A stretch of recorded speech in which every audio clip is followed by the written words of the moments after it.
Hi, I'm Sunita, a pastry chef. For today, let's do our choux buns with a twist of flavor. We are making coconut and ginger choux buns today.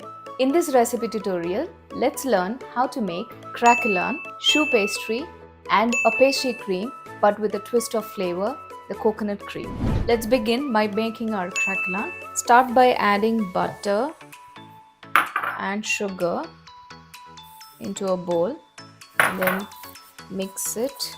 Once your butter and sugar is combined and it is smooth, add in the flour. You can just add all of it together. Just mix it until it comes together. Once the dough is ready, transfer it to a grease-proof paper.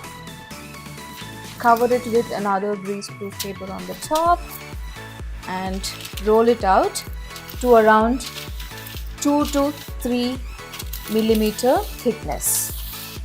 Now our craquelin is rolled nice and even. You can see that is the thickness that you are after. It's around 2 to 3 mm. Right? So let's cut these. The foundation of our recipe today is choux pastry. It might seem intimidating, but with a few key tips, it's surprisingly easy. Let's start making our choux pastry. So in a big bowl,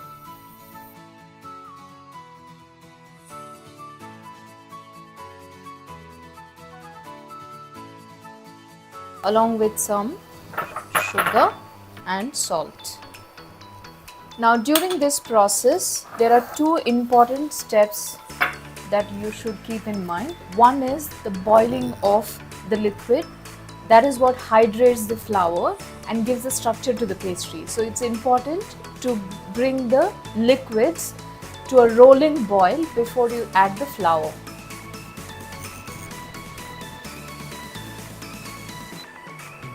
Our butter has all melted in nicely, but bring it to a rolling boil.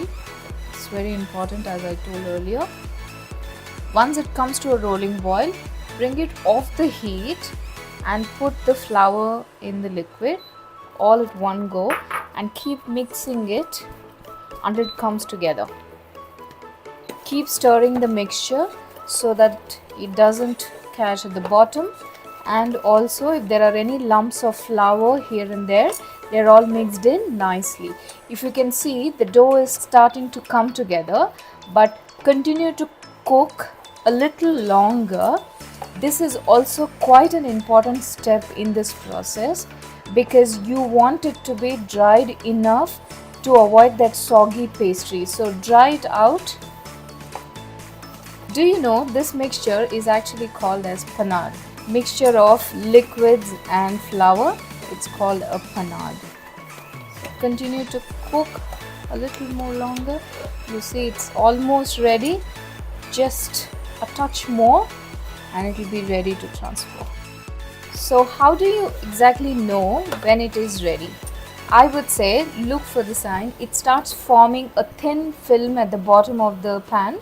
That is when it is ready, which means the most of the moisture has evaporated from the mixture.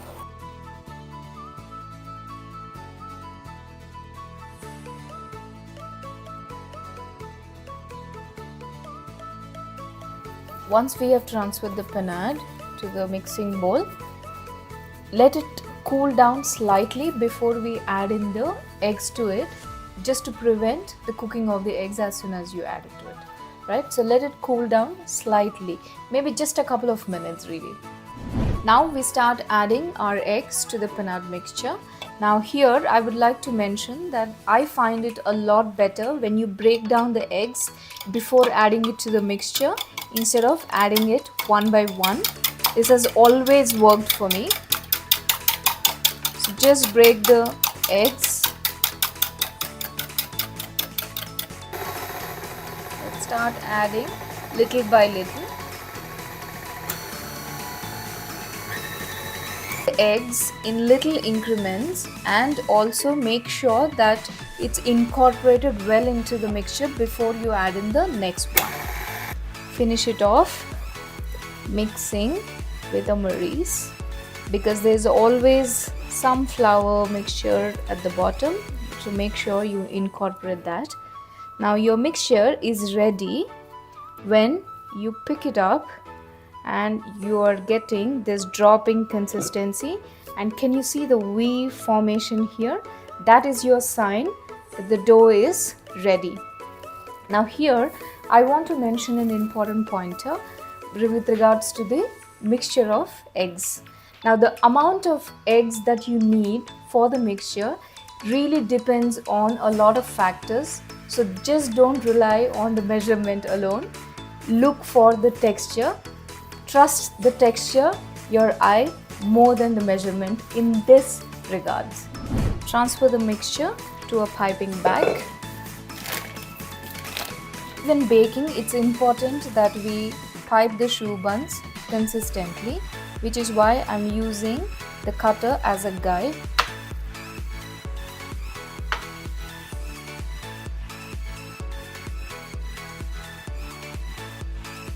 Now that you have got a guide, just keep piping it. Try to stay within the marking of your circle and even piping.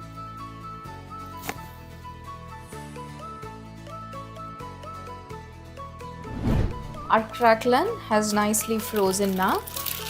We will top the choux buns with the Crequelin. Now here I want to show you a simple way get the Crequelin nice and easy. So you remember we had rolled them between the sheets of paper.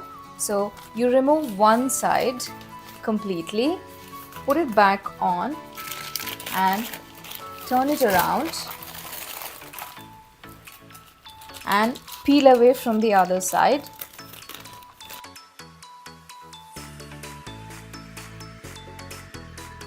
And you can see that these will be a lot easier to handle. Now top them, top the Crequelin on top of the choux.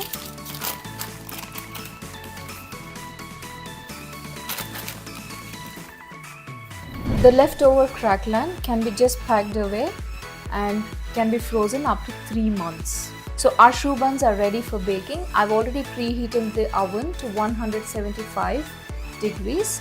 Now I'm going to put them in the oven for baking. I must mention, I come across a lot of chefs, who struggle with proper baking of the choux buns.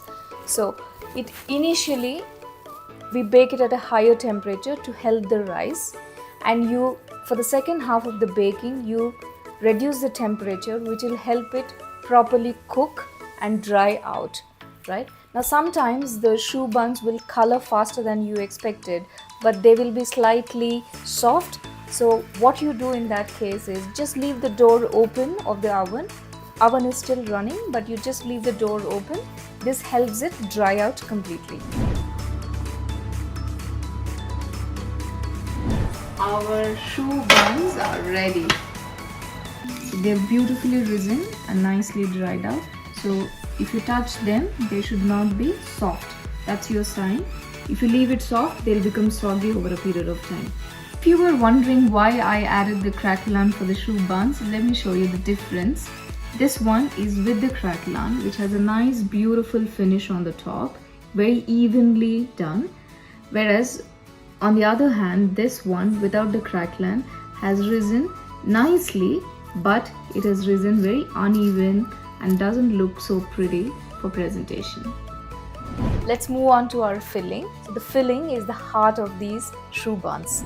So let's get started with our pastry cream. So we combine milk and our coconut milk in a saucepan and heat it gently. Give it a stir and simmer it over low heat. Now while that is happening, let's mix our egg yolk and sugar together until it's well combined and slightly pale. Mix it until the sugar has melted and it is nice and pale. Now we add in our cornflour into this. Give it a mix again. and set it aside. Once the milk mixture has come to a simmer, add a little of it into your egg mixture, whisking continuously.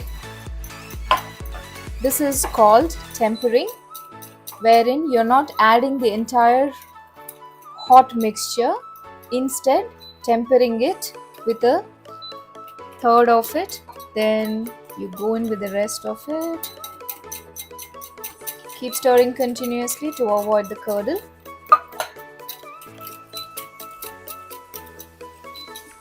Once it has combined well, bring the mixture back to the stove and keep mixing it over a medium flame. Constant stirring is very important to avoid the curdle as well as burning at the bottom. Keep stirring it continuously, and you want to be quite rigorous with this one. You can see that the mixture is starting to thicken now. Keep mixing it. You want to cook the mixture until a good 2 to 3 boils to remove the starch flavor and also for us to be safe eating. There you go, it's almost there. Another few seconds and it will be ready.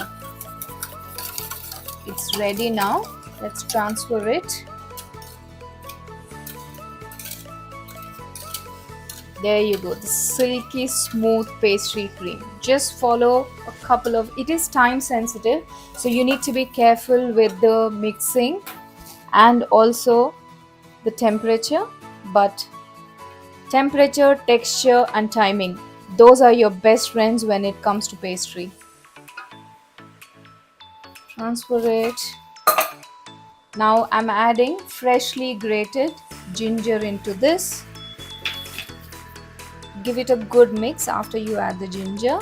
So for additional flavor, if you like really strong ginger flavor, I would recommend you to infuse it when we are heating up the milk initially. That will infuse a better ginger flavor.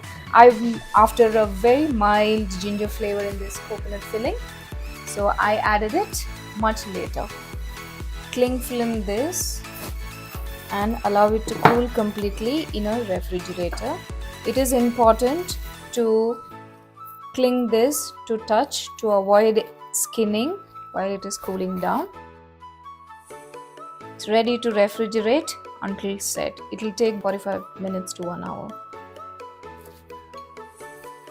The coconut filling that we made today is actually a classic way of making pastry cream or creme pat, creme pâtissier, whatever you call it. It's a classic way. Let me know in the comments box if you want me to make a classic pastry cream. And don't forget to hit that subscribe button so that you don't miss out any of these delicious creations. Let's whip up some cream here.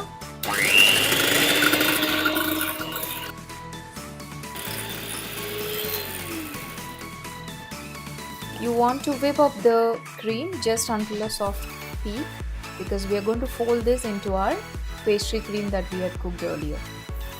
Let's look at our pastry cream. It's been refrigerated for a while now. Let's see how it is. There you go, it's nicely set. We need to knock it back, which means just make it slightly smooth because it has corn flour. While it is resting, it might have lumped up a bit here and there. So just give it a nice whisk so that you're breaking all the lumps and it's nice and smooth. Fold in the whipped cream into this. You can see that it might seem like there are lumps in my pastry cream, but it is the grated ginger that we have added, but the cream as such is quite smooth. Let's cut our choux bun.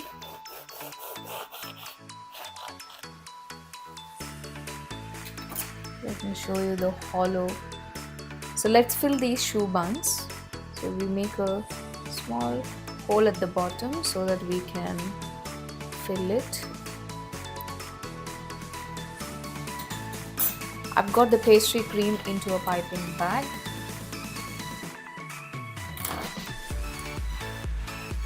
Let's fill it.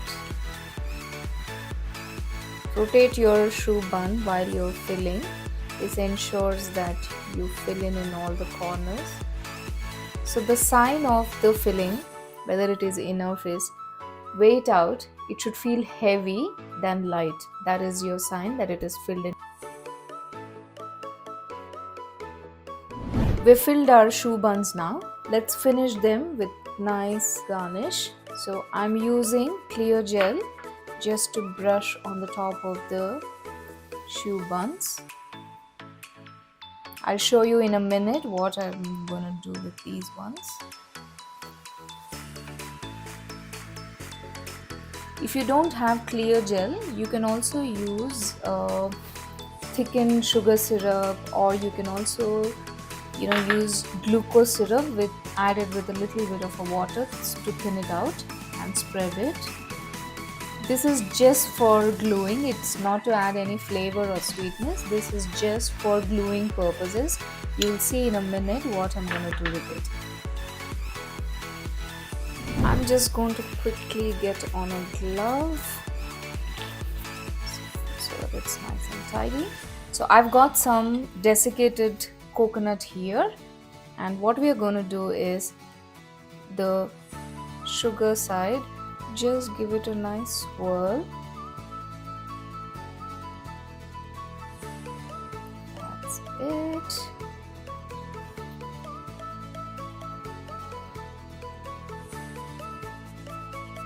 These are small things that don't take too long but add a nice touch of presentation and gives your pastries that professional look. Now let's pipe some cream on the top and place the smaller ones on the top like that.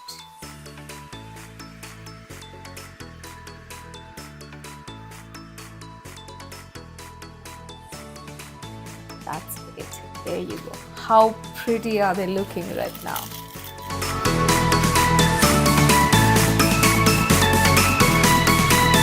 Let me show you how it actually looks when you cut it open.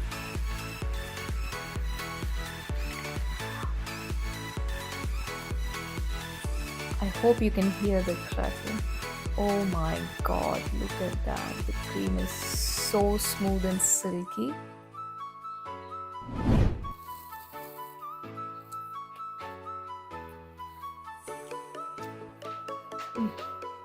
That is so good.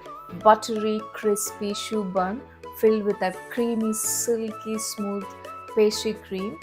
And I love the flavors, ginger and coconut. I feel they just go along so beautifully together. And it is definitely my favorite because I love coconut. Thank you for watching this video. I hope you do try the recipe, and don't forget to share your creations with me on my Instagram.